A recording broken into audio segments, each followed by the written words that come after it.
our distribution list, but he probably should be for the time being. Yeah. I can add him to it. I made the webinar live in case he comes as an attendee. Right on. Uses one of your links. I could just change his name when he comes on too, either way. Yeah, I told him to go, he could find it on the city's webpage.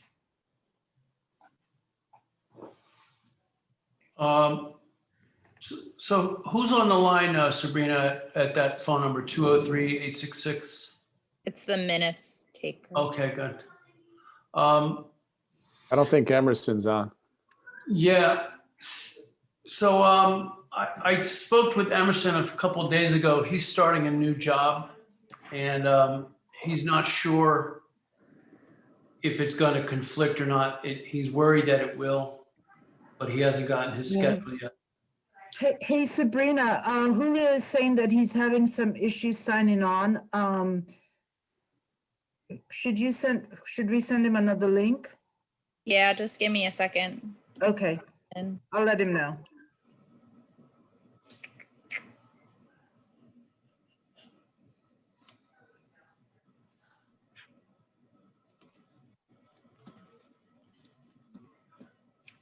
Marco, did you get my text earlier today? I did. I'm sorry I Okay. didn't respond yet, but No problem. I definitely will definitely respond to that.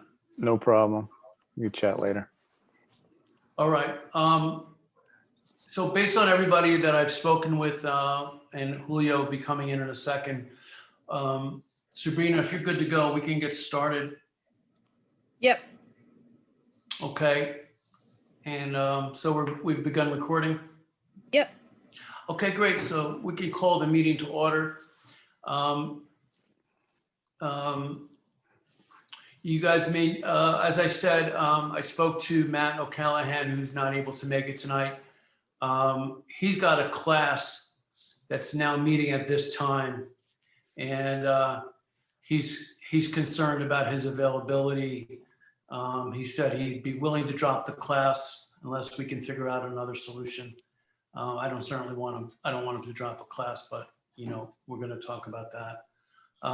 Emerson, also work-related issues, starting a new job. Not sure how it's going to really affect his situation long-term.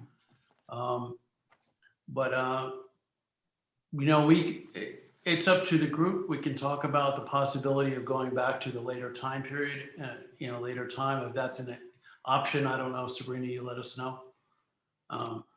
I'd have to check with the mayor's office who schedules all the Zooms. I think that's why we had to move it, is because we didn't have enough Zoom accounts to accommodate so many meetings at once. Right. Okay, so if you could check on that, and then we at least could explore the option. That would be great. Matt has class only on Tuesday? No, I don't know what other classes he has. He's going to school now, so All right. he didn't really give me his whole I'm schedule. just saying, move to another night. If there's a conflict on Tuesday. Tuesday is sort of our, it's in our bylaws. That's not to say it's written in stone. We could possibly explore a different night. It had been the first, it originally had been the second Tuesday of the month, and it became the first. I think may have happened on a Thursday at one time. So I don't know. Sabrina, maybe we would talk about that as well, options.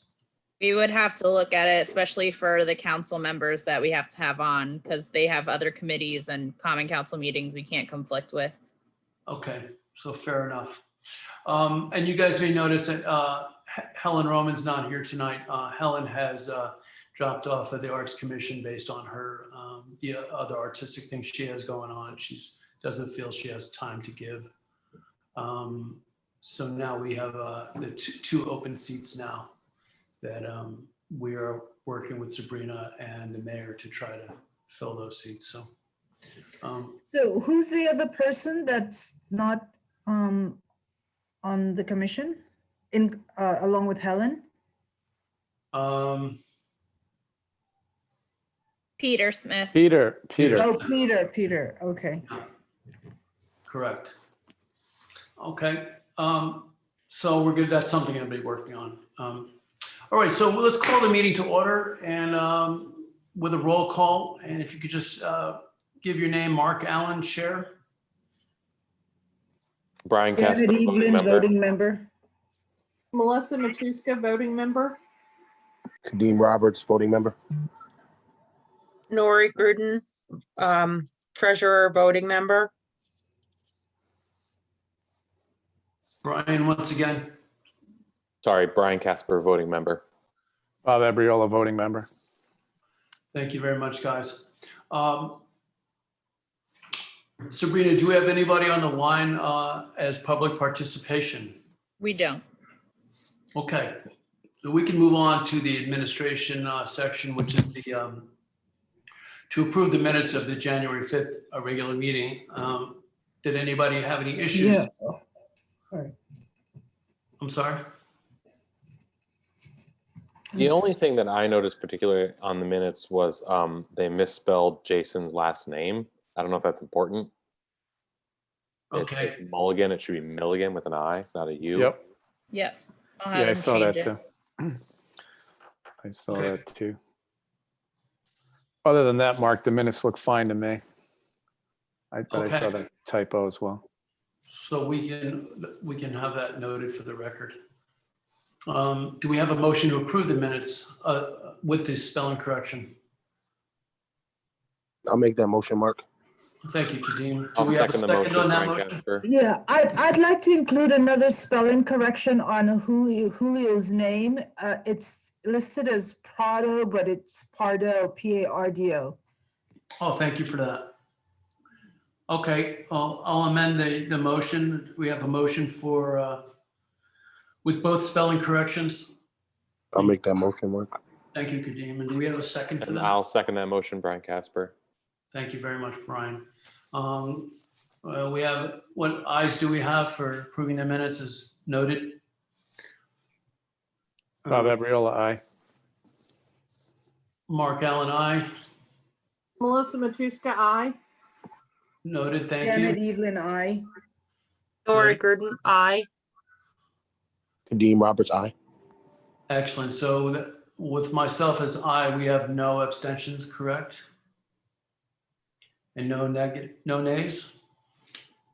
Okay, that carries. Thank you very much. We can move on to the committee staff updates, and we can get a report from Nori.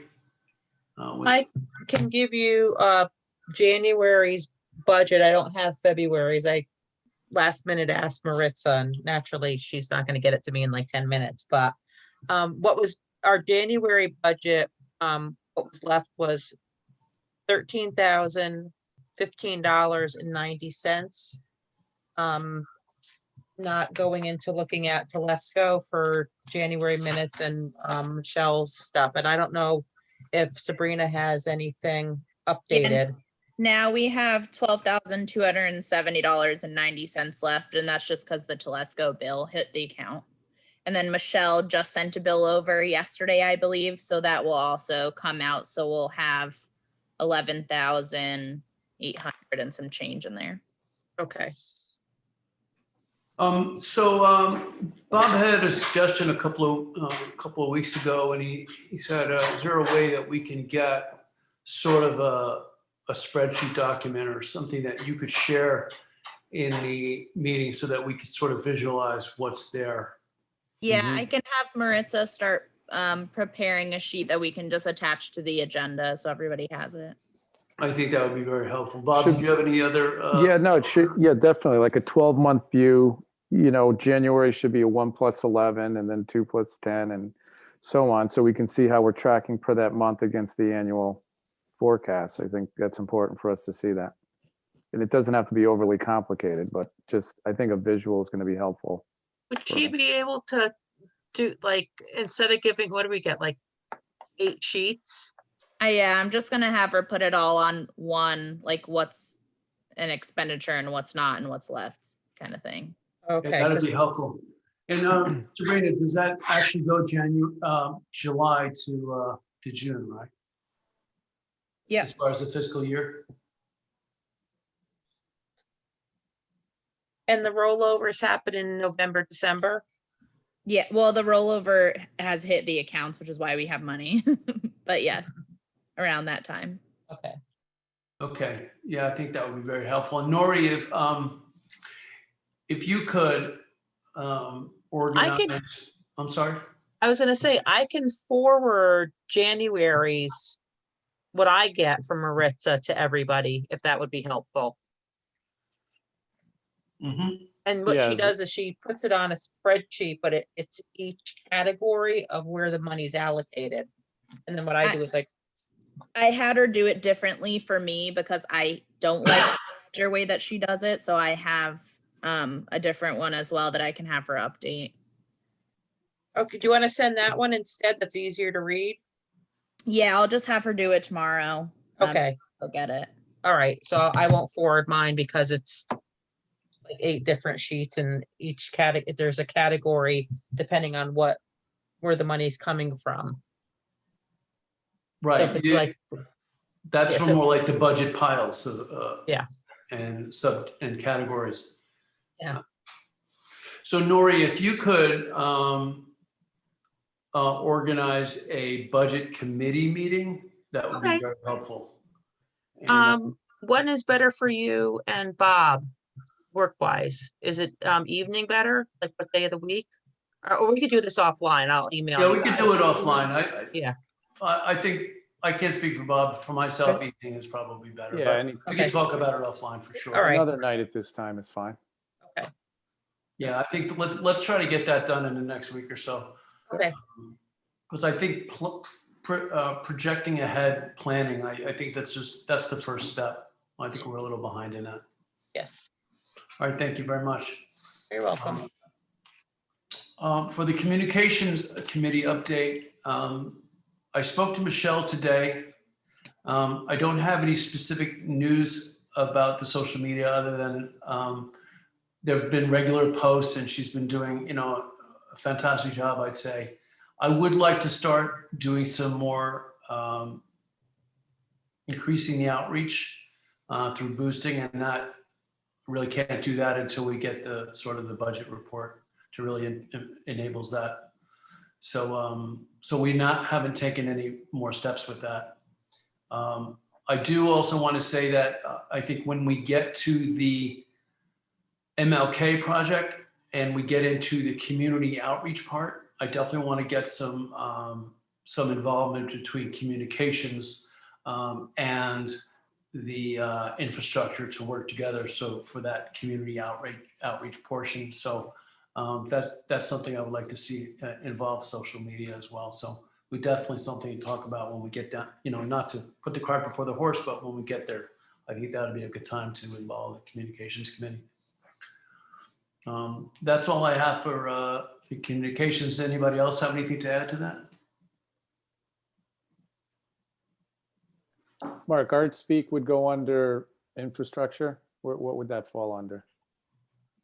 Art Speak, the Art Speak initiative we started last year was put on hold. Remember the Art Speak? Peter and I Yeah. were working on it. Is that under? was actually,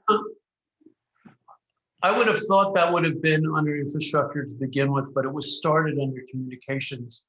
It certainly has aspects of both. And anything involving the public, I think involves communications to a certain degree, but it can certainly be set up from infrastructure. It's definitely, either way. It's kind of, yeah, combination of both.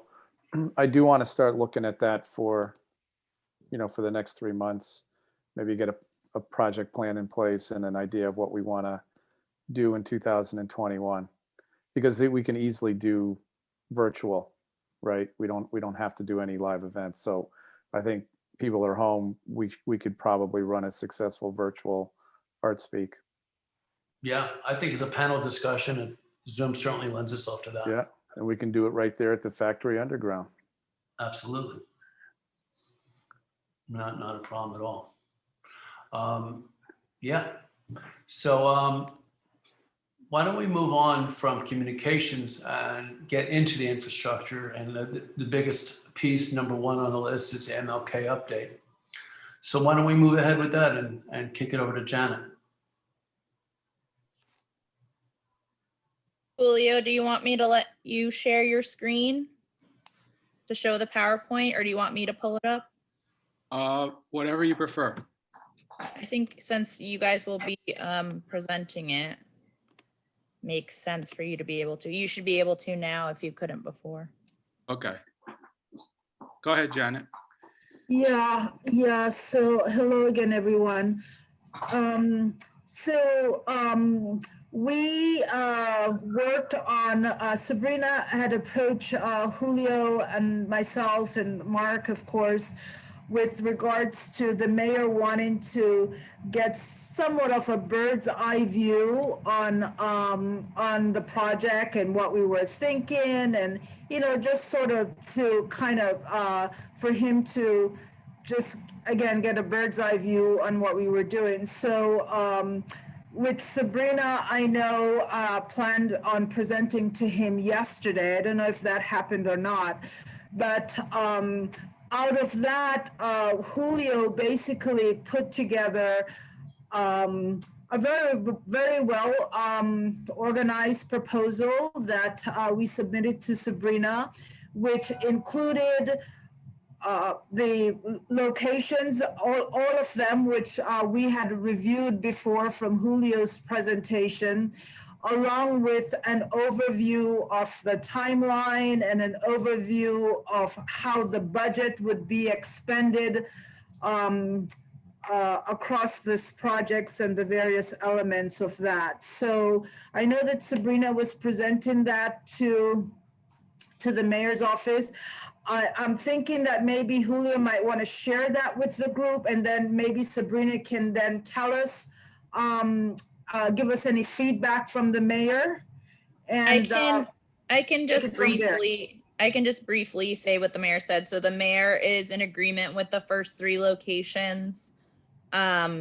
He's on board with the stairs. DPW, I've already preliminary asked them about the stairs, and they have no problem as long as the mural part is on the risers and not where you step, which is fine. They also said we can include the concrete that's under the railing, since nobody steps on that part either.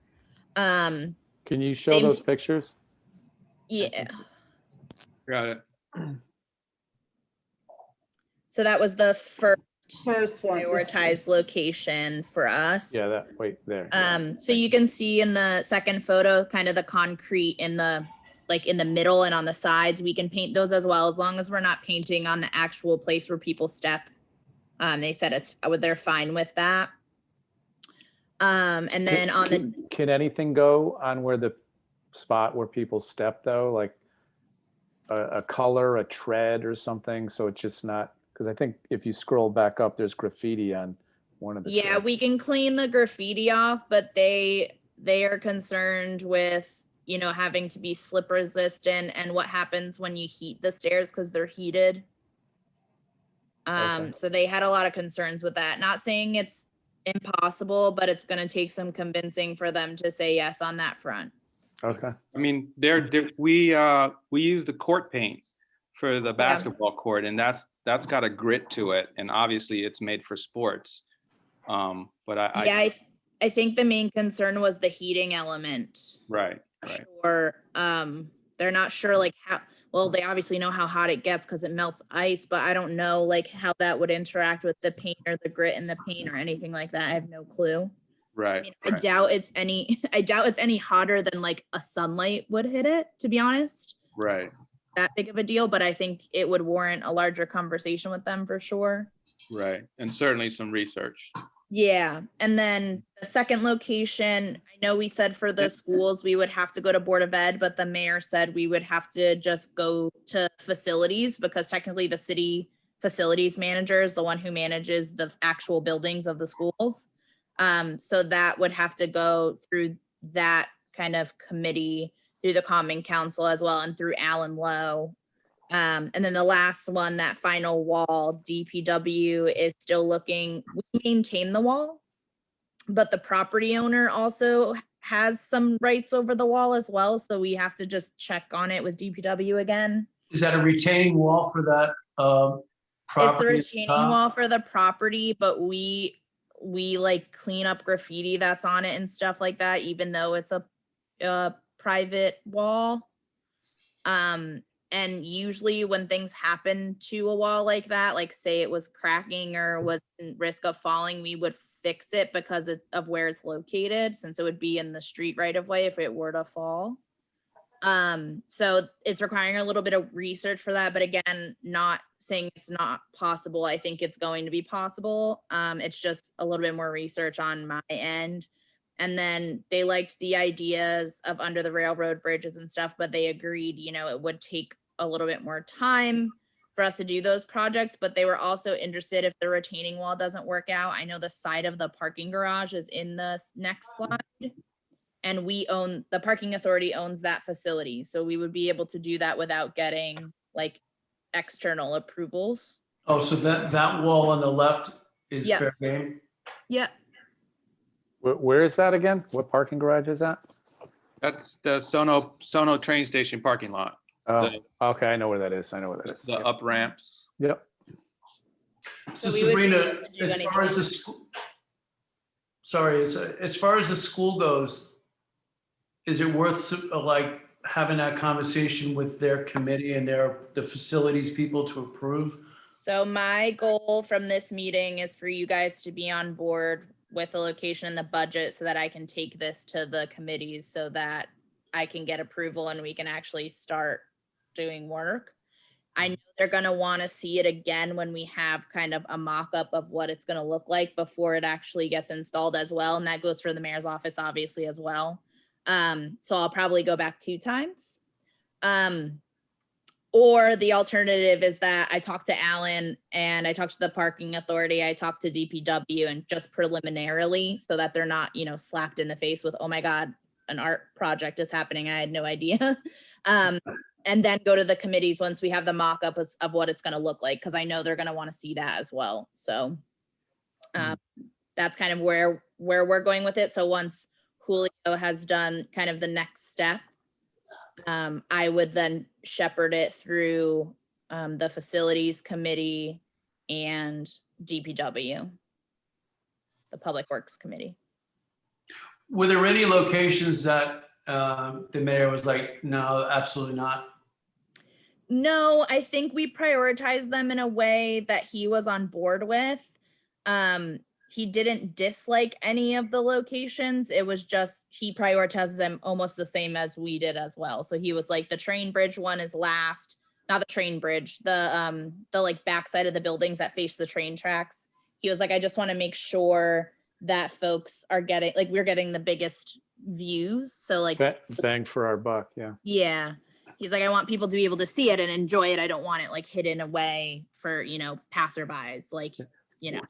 What Makes about the train station there, though, slide 11? I'm almost partial to that before the school. Does that get more, is that facing the boulevard there? So the reason why the train bridge is prioritized under that is because the first 3 locations we have control over, this would have to get special state and MTA approval, which takes an extra step. Oh, okay, got it. Which, like I said, it's not impossible. We'll probably get money for this next year. This can be our next year first project. It's just we have to kind of start the legwork on that, you know, before the new fiscal year in order to actually be able to spend the money by the end of the next fiscal year. Mm-hmm. So on a note, sort of a related note, you know how we were looking at, there was a proposal one time for art underneath the train bridge opposite the Sono sign? I don't know if, Sabrina, this might be before your time, but a woman from the Sidewalk Gallery had approached the Arts Commission about turning that into sort of a gallery space and for rotating artwork. Well, I just found out recently that there was a painting that was hanging there for quite a while. And so there is a precedent for art being done on these railroad bridges. I don't know if that helps us in this case, but it might be worth looking into. Where is that? I just, there's not going to be a situation, I don't think, where the state's going to say no. It's just an extra step that we would have to take, and takes obviously more time. And they usually have a back and forth dialogue with us as well. So it ends up extending, you know, something that can be done in 3 months into something that can be done in like 10 months. Right. I certainly like this location, the Monroe Street. To me, that's the most public visible Yeah. that we have. Julio, did you think about banners running up Martin Luther King Boulevard, like on the poles, like some kind of a graphic banner because that can be relatively inexpensive and easy to do. Yeah, I mean, I hadn't thought of that. And it's certainly interesting. The one thing I did think about was signage. I don't know if anyone has been like up and down like Route 7. They have these they're kind of old timey signs that say Ethan Allen Highway on them, I think. But there's like this silhouette of, I guess I'm assuming it's Ethan Allen, and it just kind of demarcates this as a historic drive or something. So I was thinking like, oh, cool. Wouldn't it be neat if we could get some signage made and painted by students and put it up there's a lot of poles. Yeah. So there is opportunity to hang stuff. I'm thinking about the vertical ones that run, it's a common, I think Janet, you do those for the Nice Yeah. Festival as well. Yeah, But the thing with that is we don't own the poles. We would have to get approval from SNU or approval from Eversource, depending on who owns the poles. And DPW would have to do an exercise to see who owns the poles as well. What about Julio's idea for signage though? I mean, certainly DPW controls signage on those poles, yes?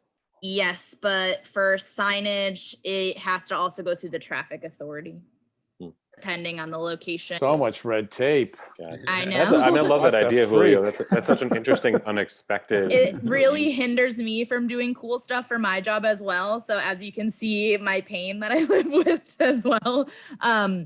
But yeah, I mean, from the traffic authority standpoint, they also have to judge color because some things can be distracting to a driver if it's on a sign. Like if you're using a color that's normally attributed to a sign that's common, like a stop sign, they usually have an issue. So it becomes Right, a yeah. conversation that's more controlled for sure. Yeah. Yeah, I know there's a whole hierarchy with the shape of the sign too. Like it has to be an oblong versus a square versus a circle versus a triangle. There are all these rules around it for sure. But like Yeah. your basic parking sign, like no parking, those are kind of the basic sign, right? It's almost like a oblong, not oblong, but like a sheet of 8.5 by 11 or something, let's just say, or 9 by 12, pretty standard. And that's kind of used as this, informational signage. What about traffic boxes? Do we get an inventory of traffic boxes in that whole boulevard area? Yeah. Actually, that's a part of what I would propose as being the student component. Those could be of this. great community projects. You get a bunch of students to come in or whomever. Yeah. There's quite a few. There's, I'm pretty sure there's at least 5 that I can count. Yeah. I know there's a few by the train station, and then there's one by the bridge. So it's a great opportunity. And if you knock them all out at once, right, and it becomes thematic. Yeah. So like they're all linked together, and you're like, oh wow, that's kind of cool. It's kind of like related to the other one that I just saw. So I think it's a good way to bring the community in. They're not too big. You can get little kids to stand around and paint it.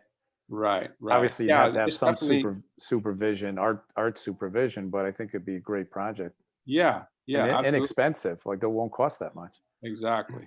I think we should probably engage with David Shockley because he has a master list of the boxes that are available to paint. We find out if any of those boxes in that area either fit that list or have been discounted for any specific reasons. That's a DPW thing all the way. So we did the Maya Angelou one, which is at the beginning there of the boulevard. So it kind of ties into what we're doing here as well. So I think that's an easy one for us to add in here. for sure. So should we jump into the timeline? Yeah, I think that now we can jump into the timeline and then the budget specifically too. I had some questions on the budget as well. So going into those into detail will be good. All right, so the last time we spoke, we presented the locations. We were coming back with a timeline specifically, and I broken it into phase 1 and phase 2. Phase 1 will cover from December 2020. So obviously we've already started this process through April 2021. So as part of this first phase, we're conducting research, we're vetting the sites within the MLK Junior Corridor, exploring and developing community partnerships. Within this time frame, I'd also like to put a general call to artists.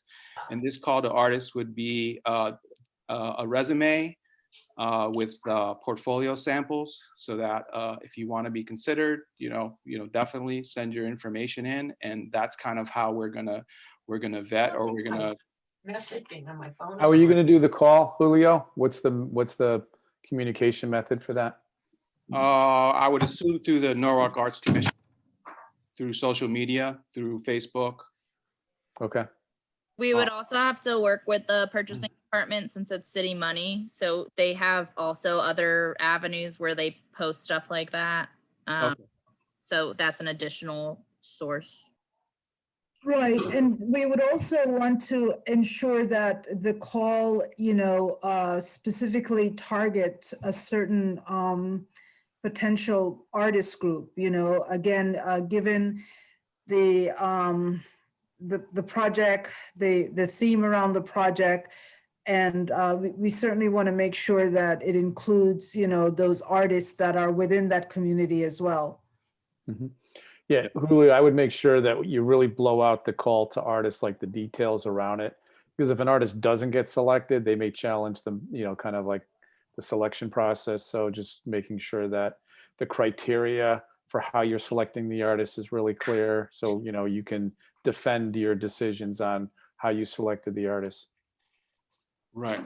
Okay. Yeah. I mean, just so you know, I mean, my whole sense is, we there's a million ideas out there, and there's a whole production side of this. So when I judge someone, I'm going to look at, the work that they've done and the experience that they have in order to be able to pull something off.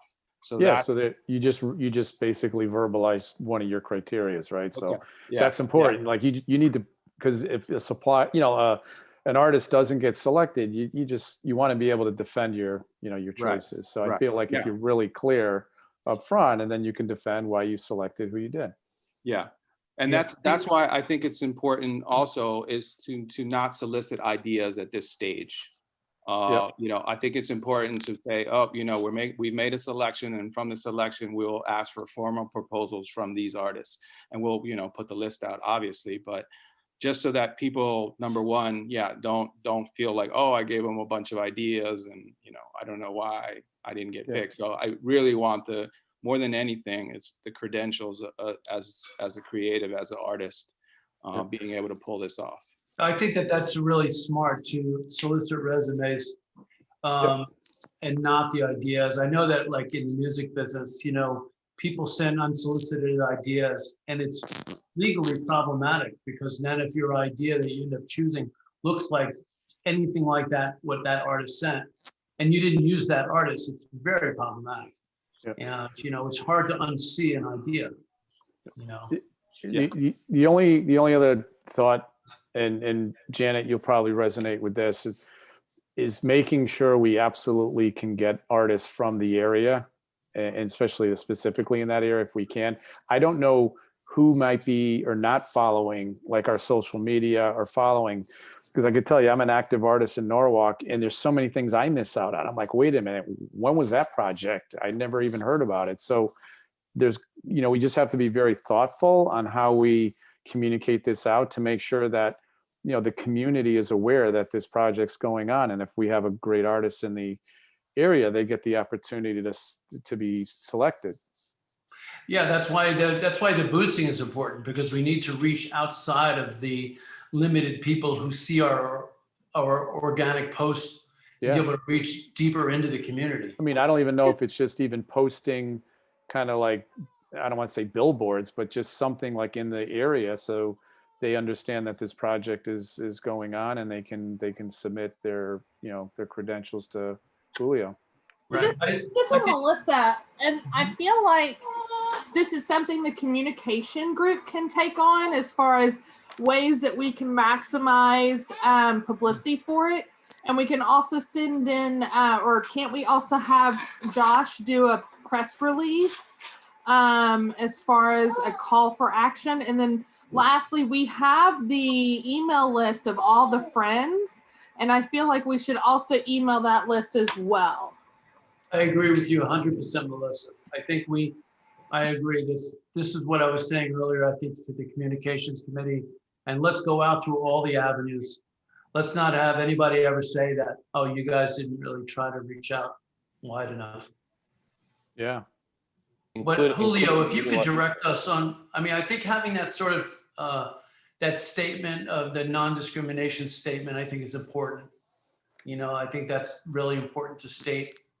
And as far as the criteria of artists, however we're going to phrase that, I think we need to be very careful with that. But if you can guide us with that, and then we can have the communications committee serve the project, you know.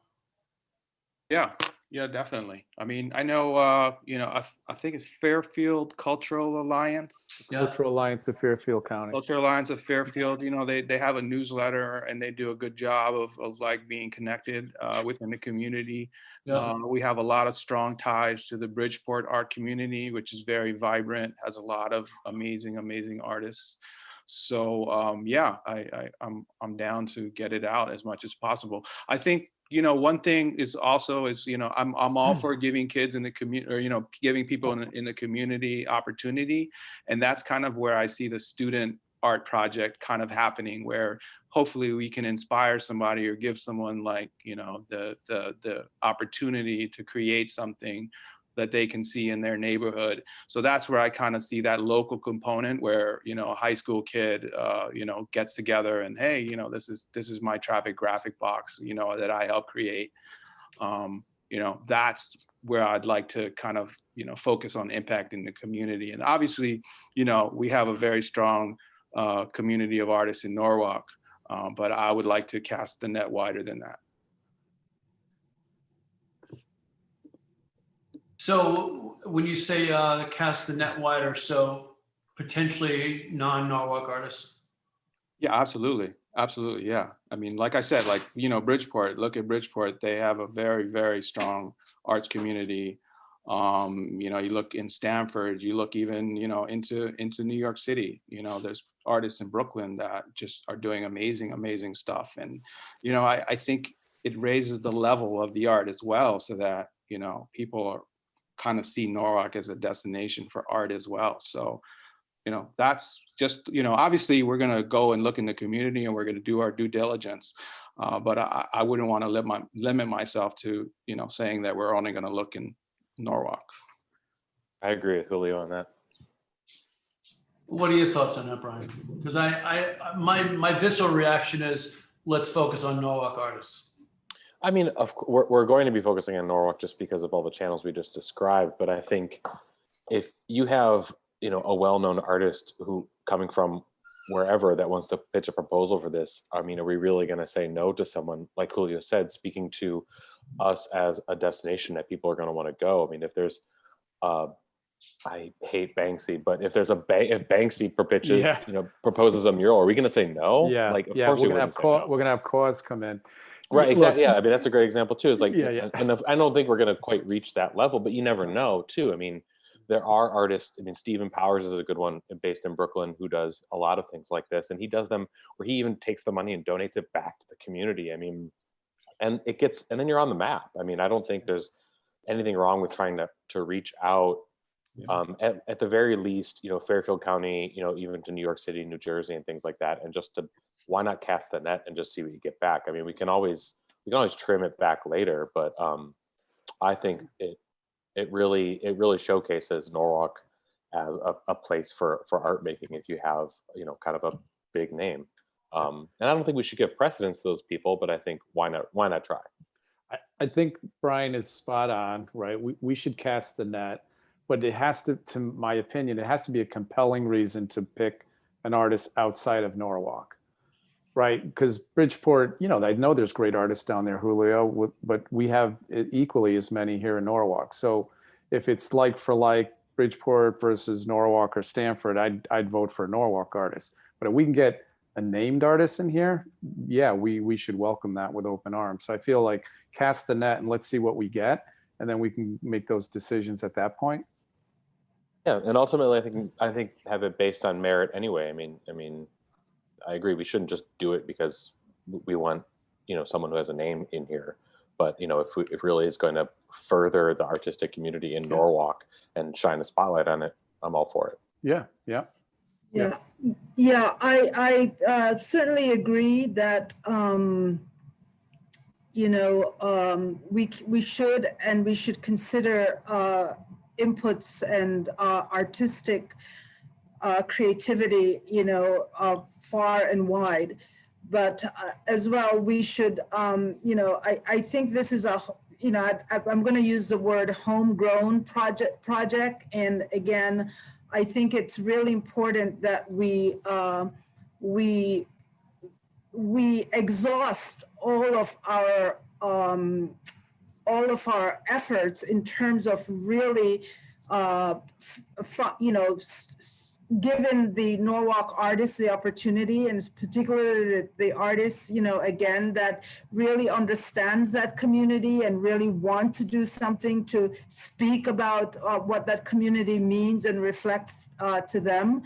I also think that with regards to casting a wider net, I think also when we develop the ideas and the themes after we've chosen the specific locations that we want, I think, casting a wider net, the artist that comes back with the most, the elements or the art piece that resonates for that community, and around the themes that we think we want to express is going to be important factors to decide who the artist should be. So that would be my take. But I don't know. I don't think the city is mandating that we specifically look to us or contract with Norwalk artists, but I think the idea and the theme and when this project was developed, it was around giving that particular community an opportunity to express itself in this manner, the artists in that community to express itself through this project. So I just don't want us to lose sight of that. Yeah, I want to interject there. For me, I always try to bring it back to the mission statement of the Arts Commission. And one of our expressed missions, part of our mission is to be that interface between the art community of Norwalk and the city of Norwalk, meaning the government side of Norwalk, to be that interface. So we serve both. We serve the city and we serve the arts community. So serving the arts community as part of our mission, I feel like we owe it to Norwalk artists to look to them first. Yeah. That's all I want to say on that. But I'm not against bringing in artists from outside.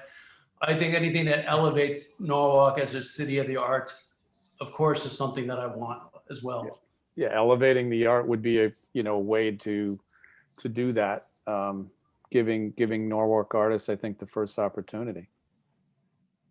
Fair enough. We could also have, Julio, I don't know what your ideas are on the projects, but if it's a mural, it doesn't have to be one artist working on a mural. You can have joint effort too as a way to create art, right? So just a consideration, you may, include a few Norwalk artists and a few outside artists working on a mural together. I think we should take this conversation to the committee level just because in relation to time, and I want to make sure Julio gets through everything. Yeah. Sorry. Fair enough. Approve on the meeting. Okay, duly noted. Thank you very much. I agree. Okay, so just picking up where we left off. So the call to artists, obviously, we need to think about the way that gets out and make sure that it includes people from the community, and to get it out as through as many channels as possible. So as far as the idea for the community outreach event, which was a community cleanup along MLK, I proposed the date of 4/18, which is Earth Day. There are other things going on that day, but hopefully, we can also be out there with our team from the Arts Commission, and obviously invite people from the community to come out. And this also becomes an opportunity maybe to talk to people and maybe meet people for further conversations around art and maybe what they think, or about what do artists need to know about the community when creating art. That's 4/18.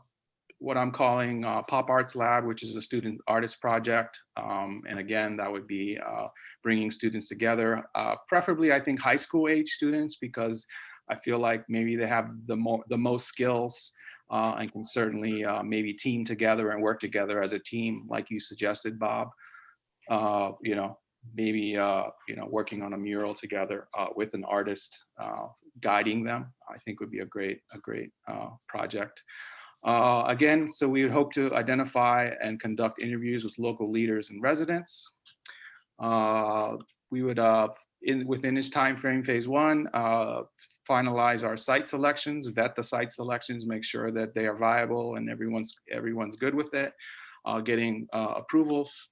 And then we would get from our call to artists, we would ask for a formal request for proposal. Right now, I'm choosing to say that there are 10 artists that would be chosen for that, and they would go to the proposals. And from those 10 artists, I would like to have an artist briefing, and that's more of an open session. And maybe this happens on Zoom, or maybe this actually happens on site, where we bring together the artists and we talk about the guidelines. This is an opportunity for the community to maybe be there and talk about what they would like to see, or what their thoughts are as far as what sites they think are the best. At the end of phase 1, we would have the presentation and review of the artist recommendations. And basically, and I think it'd be nice to actually have a show, a gallery show maybe, where we show everything to the community and have it open so that people can come and look. And from that, I would draw recommendations for the artists and present those to the Arts Commission. And once those are finalized, we would go to committee and get the council approvals. And that would be the end of phase 1. Any questions here? When would phase 1 end?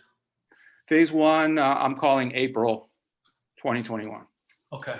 What would be helpful, Julio, not to kind of put more work on you, but you got a list from so I guess it's chronological from the top down. Is that kind of how you're doing it? It's not necessarily, right. It's not chronological right now. Okay. Because just say I'm visualize if you did this, you list them down, and then across the top, you kind of give a timeline, because some of these could be happening at the same time or overlapping. Absolutely. So it's hard to read timing wise. Right. So it's kind of just a window, which I call phase 1. It's hard to get specific. The only date that I did have, which is the community outreach event. Everything else just kind of, goes off of that. A call to artists, that could happen very soon. As soon as we get together the criteria and the communication around that. But yeah. So Julio, just when we speak with David Shockley about the traffic boxes, we should also engage with him on the Earth Day cleanup, because in years past, he's organized that for the city as far as cleaning supplies and things like that. If we want to participate on that level, we may not have to spend any of our budget on that. That may come from the city through DPW. Yeah, actually, I've looking into a partnership with a group called the Cleaner CT Coalition. Yep. They've done quite a few cleanups in the city, and they're obviously directly tied with David Shockley's office, Right. Luis Estrella. So he runs these things for the city. So he would be one of the partnerships that we would get together, and he would facilitate all the supplies and stuff, and the pickup of the trash and all that. Okay, good. So moving on to phase 2, sorry. Phase 2, very streamlined, April through June. And June would be, hopefully the installation. So within this phase 2 would be the artist contracts, any site preparation, production, and then the actual physical installation. So that would entail, organizing that and figuring out when that happens, and organizing with the city to make sure that, we're all good with signage and/or, blocking it off or anything area that we need to work in. So total budget, I have it as 50K. And again, these are kind of guesstimate budget, since we don't know exactly which piece would or what location would be chosen yet. But I'm allocating 30K for the artist commission and/or commissions, 7.5K, that's me, that's 15%. 1.5K for community outreach, and that would include any sort of for the event and/or any other, like you said, boosting of social media posts or anything that we would need to pay for from a marketing standpoint. I have 2.5K for the artist stipends, and those are $250 for each of the artists for their proposals. And right now we have it at 10. And 3.5K for the student art project, and that would include materials and such for the student art project. Production costs, it's kind of an open number, so that would be any sort of production, any staging, any prepping, any materials, any extra materials we would need to purchase, delivery, fencing, any sort of extra contractor type work that we would need to get this art in. And that's it. From production costs, you're thinking this is mostly painted projects? Like, what do you, any sculptural work? Yeah, that's, we might have somebody comes back and like Mark said last meeting, what if we have a tile artist, who wants to do a tile mural, so what extra could be entailed because we're not using paint. So that it all depends on the project and how the artist is going. I love murals. I'm a painter, but I think I would really love to see some installation that's some kind of a 3D work of art somehow, somewhere in this project. Yeah, again, that's kind of, in the artist's hands and how they would choose to execute within that space. So yeah, if the site lends itself to it, certainly I'm all for it. Well, I think you've done a good job as far as I understand the amounts are sort of like penciled in, but I think you've done a good job with this. Thank you. So Sabrina, you said you had some questions? No, as you went through it, it makes total sense. I just, without you explaining what everything was, I just didn't know what some of the things were, but now I understand, so I'm all good. Okay, cool. So yeah, so that's where we are.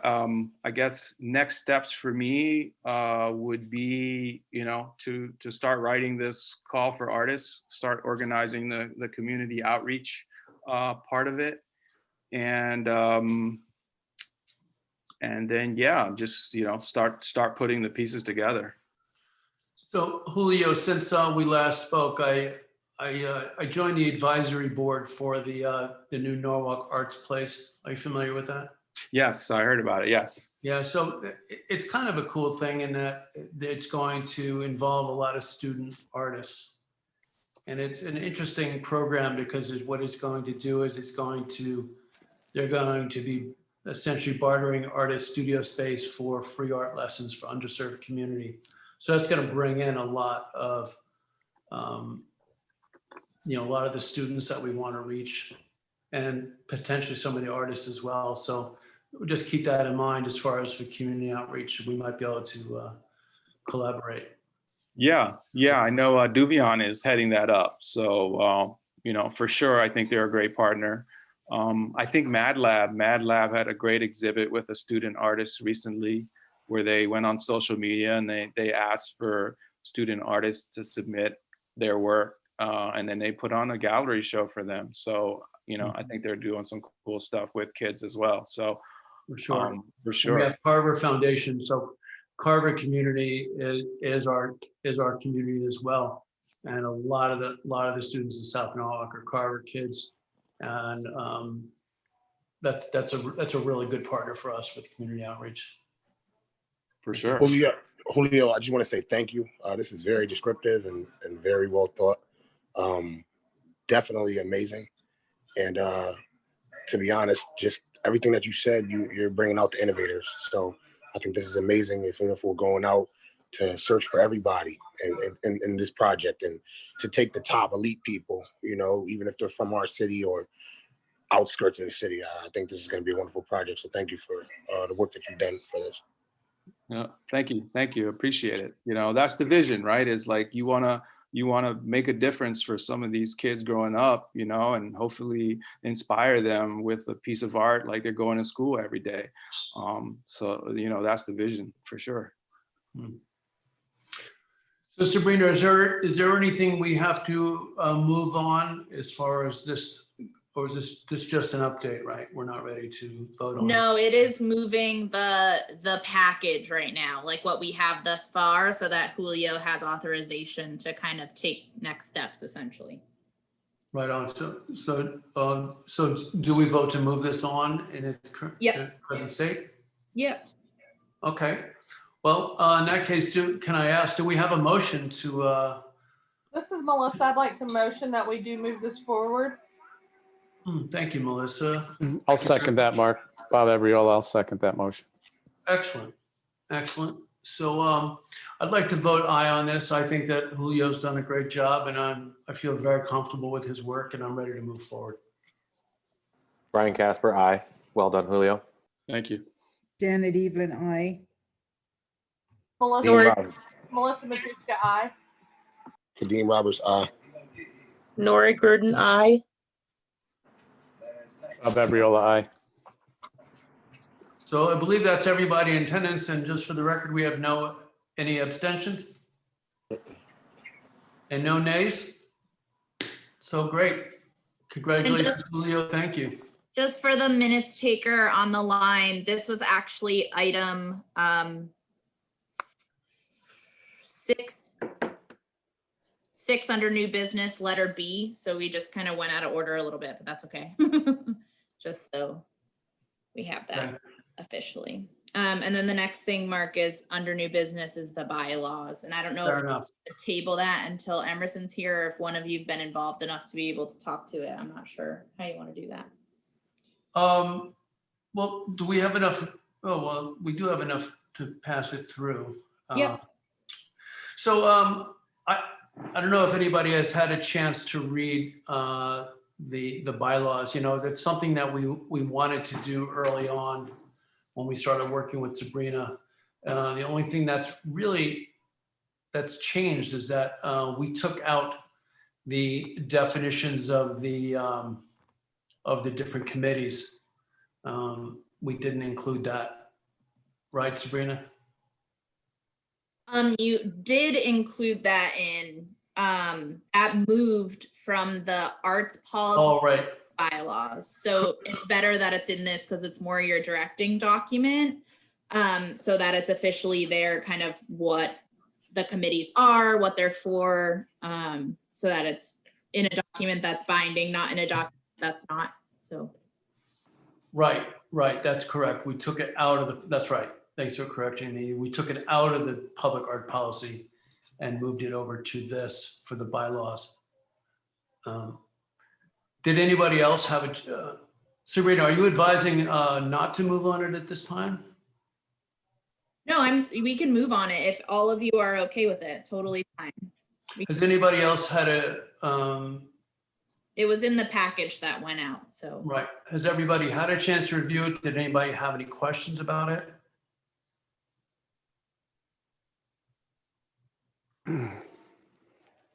Did you guys need? I think I was okay with it, Mark. When we went over in the infrastructure meeting with Emery, I thought everybody was fine with what we went through. I don't know if anyone needs a refresher on it, but from my point of view, I thought it was acceptable. Yeah, I agreed. I didn't have any, basically went over it in infrastructure. That's true. So do we have a motion to pass the bylaws as they're presented here in this agenda? This is Melissa. I make a motion. Yep, I'll second that motion, Bob Abriola. Okay, excellent. I'd like to vote for this. I think that it's long overdue, and I think that Sabrina did a great job in putting it together.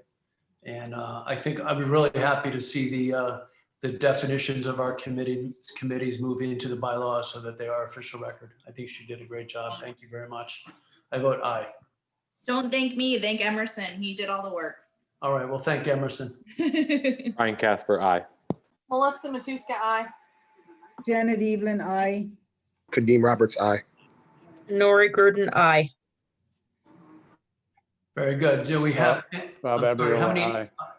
I'm sorry, Bob, I didn't mean to speak. Yeah, that's okay. Aye. Bob, you seconded it. Well, you have to still say aye, I think, don't you?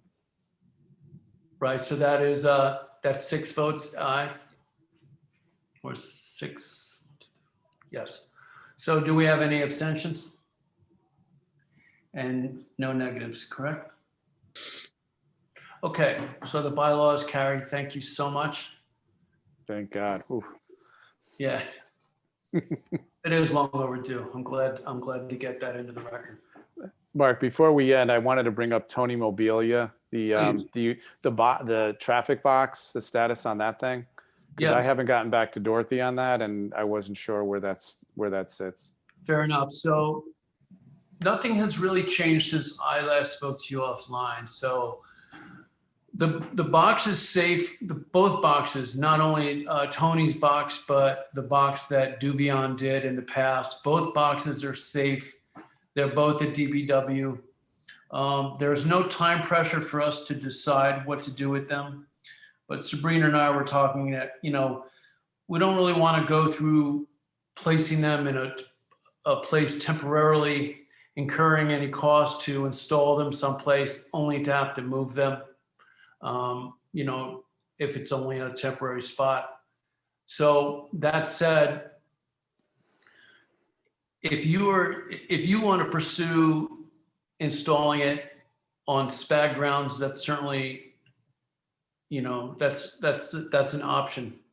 If you don't want to do that for any reason at all, or whether it's viability or permissions or whatever, or just because you think it's not going to get seen enough, that's fine. We don't have to decide that right now. But at this point, we don't necessarily have any other viable alternatives at this point. Yeah. That's what I was waiting for. If there's any other public location to give Dorothy the option, because I feel she should decide where maybe she'd like it to go. SPAG grounds is a consideration. Father agreed to it, but I felt like maybe more of a public place would be more appropriate for it. So I had suggested that maybe they get installed on a sidewalk as if they were working boxes, because from the public's point of view, who knows if it's working or not working. But that seemed problematic as far as easements of sidewalks and, public right of way and stuff. So Liability. There's no park. There's no other park that we can put these in. Well, we talked about the park opposite the Vines. Nick from Parks felt, right, Sabrina, that's who you spoke to, felt that he was looking for more of an installation. I thought maybe that would be the walk bridge art, if that ever comes to pass, or something more visible. So what about that park over by the Ford dealership over there off of Wall Street? Where the Greek center was, where they wanted to put that Greek statue, that little park there. What's that, Freeze Park? Yeah, that statue's still going into that park, number one, and number two, they're getting funding to redo some of that park, so they don't want to move it there either. Great. Yeah. I mean, I think there are still options to be explored. It's just something we have to do offline and just really look for the options. And we just haven't found anything yet, but I think it's also worth it to have a larger conversation with the mayor's office about it, because eventually, there's going to be multiple of these boxes that are decommissioned, and what's our plan for them? I don't think they thought about that. no, we have. I agree with you, especially if that one box that sort of got taken out of commission very last minute because it stopped functioning. Who knows? Based on the age of the technology, that we could have 6 boxes becoming, taken out of service, and we don't know. We just won't know until we engage with DPW on that. Look, Dorothy sent a letter to the mayor because she wanted an explanation. She was shooting them out to everyone. So I think at some point we have to get back to her. She lost her husband. I don't know what her patience level is. So I would imagine at some point we need to get back to her with hopefully a good solution for her.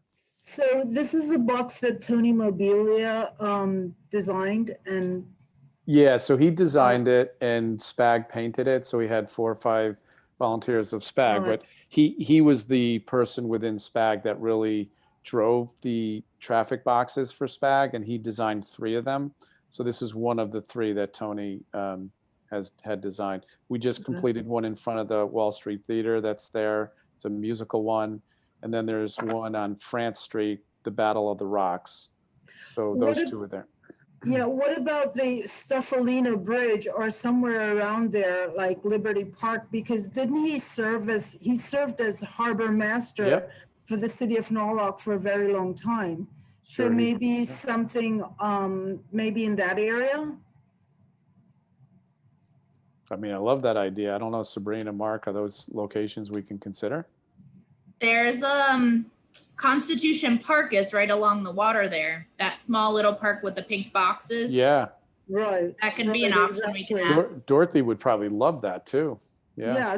Yeah, and it's right next to, where that bridge, I mean, because wasn't his office sort of like right there as well, somewhere around there? Mm-hmm. Yeah. Yeah.